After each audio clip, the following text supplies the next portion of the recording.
Headlines ಬನ್ನಿ ನೋಡ್ಕೊಂಬೋಣ.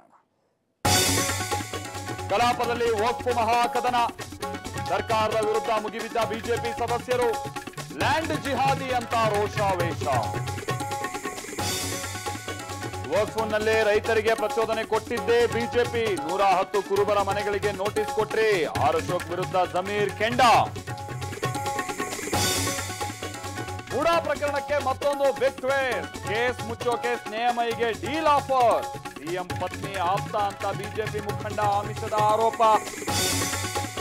ಗೃಹಲಕ್ಷ್ಮಿ ಹಣ ಸದ್ಬಳಕೆ, ಮಹಿಳೆಯರ ಬಾಳಲ್ಲಿ ಬೆಳಕು, ಫಲಾನುಭವಿಗಳಿಗೆ ಸಿಕ್ತು ಕಲಾಪ ವೀಕ್ಷಣೆ ಭಾಗ್ಯ. ಹೆಬ್ಬಾಳ್ಕರ್ ಖುಷ್, ಸಿಎಂ ಸಂತಸ. ಬಣ ಬಡಿದಾಟದ ಮಧ್ಯೆ ವಿಜಯೇಂದ್ರ ಡೆಲ್ಲಿ ಭೇಟಿ, ಮೋದಿ ಜೊತೆ 15 ನಿಮಿಷಗಳ ಚರ್ಚೆ. ಹೈಕಮಾಂಡ್ ಬೆಂಬಲ ಅಂತ ವಿರೋಧಿ ಬಣಕ್ಕೆ ಸಂದೇಶ.